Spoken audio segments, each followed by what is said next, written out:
President Trump talks Social Security with CNBC. He's also weighing in on Hillary Clinton's comments about Bernie Sanders. Indeed. We are back with Democratic strategist Andrew Feldman and Senior Director of Policy at the Conservative Partnership Institute, Rachel Bovard. Great to see you both.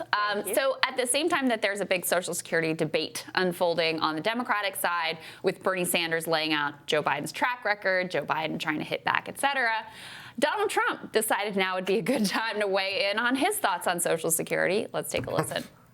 I dare. One last question. Go ahead. Entitlements ever be on your plate? At some point they will be. We have tremendous growth. We're going to have tremendous growth. This next year, it'll be toward the end of the year. The growth is going to be incredible. And at the right time, we will take a look at that. You know, that's actually the easiest of all things, if you look, because it's such a big percentage. But you're willing to do some of the things that you said you wouldn't do in the past, though, in terms of Medicare? Well, we're going to look. We also have assets that we never had. I mean, look, he's vague as he always is, but in the last campaign, he took totally off the table Social Security and Medicare. It was one of the ways that he broke the mold of the traditional Republican campaign and was able to win over and bring out a new electorate. Here he sounds like, you know, a traditional Paul Ryan type Republican. What's going on, Rachel? Yeah, I would not read too much into it. I think this is Trump's sort of stream of conscious thought a little bit. But it was also like infected by the Davos mindset or something. Yeah, it's like being in Davos. It's still on him a little bit. Or the virus. The porno virus. It is a virus. But, you know, again, this is a rock-solid part of his base, to your point. Like, this is how he created that populist coalition, is not by saying, I'm going to take away money from the hardworking Americans who have earned it. I don't think he's going to go down this road. No, policy-wise, he's not. What terrifies me is I'm like, oh, my God. I mean, they must be getting through, right? It must be like, oh, Mr. President, we have all this money, all this historic money coming in, and that means we can finally touch these things. And Trump, I mean, he understood viscerally that you can never touch these things. You can't even intimate to touch these things, because what happened with Mitt Romney? I mean, the 47% thing, these people never pay a dime, and you know, they're entitled, and they suck the teat of the government. I mean, that screwed him with so many voters, Andrew. And I mean, look, you don't have to spell it out for me. It's going to be in every Democratic ad, right? I already see every Democratic presidential candidate already talking about this. It's a huge blunder on his part. He continues to sound like an idiot. I mean, he doesn't know what he's talking about. And also, it continuing to emphasize that he only wants to help the 1% in this country, whether that's from his tax cuts to now making these comments. He's not there for his coalition, and the coalition need to realize that. Well, I think here's the thing. He's going to get an earful about this. I can at least tell you that. On the other side, like, Democrats have never prosecuted this case against Donald Trump, that you went back on your promises, that you claimed to be a different kind of candidate, and when it came to actually helping the working class, manufacturing is in decline. Now you're putting Social Security on the table. Like, we haven't set the predicate to be able to land this blow because we've been so fixated on Ukraine and Russia and Comey and all of that. Yeah. The people who he says will benefit from this great economy that's going to get even better and better right around the time of his election are not the people that are benefiting from Social Security. Yeah. And that's what people have to realize. Right. At the same time, I think Tom Steyer is absolutely right that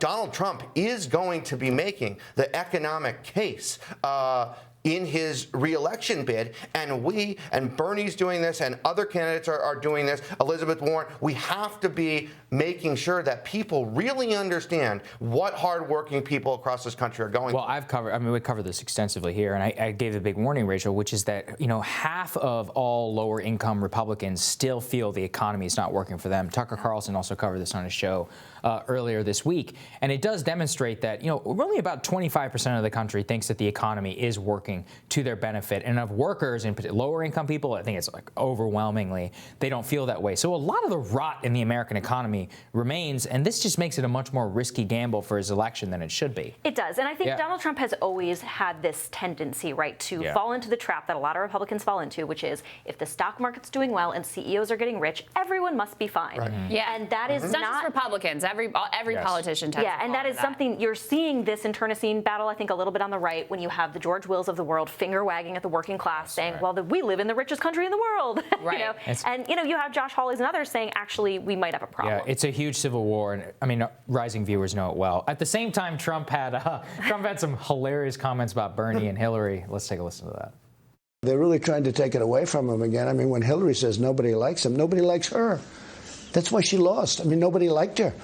She had every advantage. She had this big machine behind her. She had the Obama. She had everybody behind, and it wasn't even close. You look at 306 to 223. She's the one that people don't like. I mean, I think if I had my choice in terms of personality, I might take him over her. There you go. She had the Obama, Andrew. She had the Obama. And she still blew it. It is interesting. The way I actually want to think about this, how does a Trump-Bernie race look like? I don't know if America's ready for that. Well, can I also, tying this back to the previous conversation SNL is ready for that. on Social Security, who's going to be able to prosecute this case against Trump on Social Security? Biden has a whole raft of comments from his past of him saying, I want to cut Social Security, I tried to cut Social Security, et cetera, et cetera.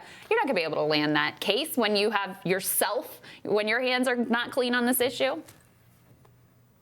I think that when push came to shove, Biden would not have cut Social Security. He was not as direct as Crystal just laid out. Multiple times I've seen the over ad the years. from Bernie, but there's actually a lot of evidence. There's consistent, repetitive Ryan Grimm comments. has laid this out actually pretty well. I know Ryan Grimm has laid it out. But I think again that's like us going to debate. Does Bernie not believe in banning assault? But Andrew, weapons? Politically, if you're trying to make the case against Trump that he put entitlements on the table, and you've got, plenty of tape from the past of you saying the same thing, it doesn't land. Look, it's not going to look. Biden's going to have some challenges, right? We've talked about if Biden's going to try to go after Trump's corruption, right? We're going to have difficulty doing that. There are challenges out there. I mean, I'm trying to get back to the original question. The Hillary. Here, but Hillary, I mean, come on. I just was so frustrated. I have friends, I told you this, that are so happy for Hillary for standing up to Bernie. She's not in this race.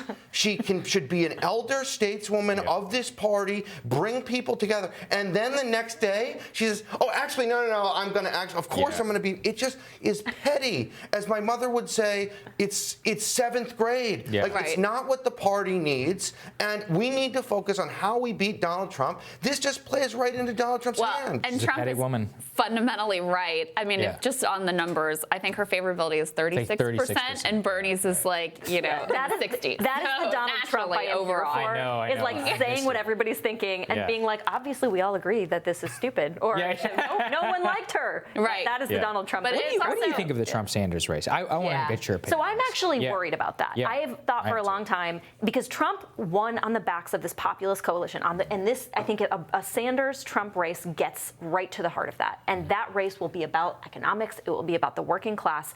And you have two people who are trying to speak to it. Bernie's done this his whole career, and I think Trump gets it intuitively, but to the point we just made, I think he has a danger of being Some of the sucked people who into work the for him corporatist. don't get it and pushed him the wrong way. Their names rhyme with Mnuchin. There you go. I'm going to be watching how Bernie does in this primary with people of color. We cannot win a general election without people of color. New CNN poll shows him leading, actually. He's definitely been doing. He's really invested in that on his campaign. We got to see if it comes to fruition, because he needs that in a general election. I think that's right. That is key. Man, we would have fun here in a Trump party election. Oh my God! I tell you that. You and I will come to blows. Straight into my veins. All right, thank you guys. Great to see you both. Tomorrow on Rising, we're going to continue our impeachment coverage. Friend of the show, Matt Taibbi. And we're going to dive deeper into Biden's real history on Social Security with Daniel Marans. That will be tomorrow. Have a great day. It's a fun show today. It's fun. See you guys. We'll see you back here tomorrow.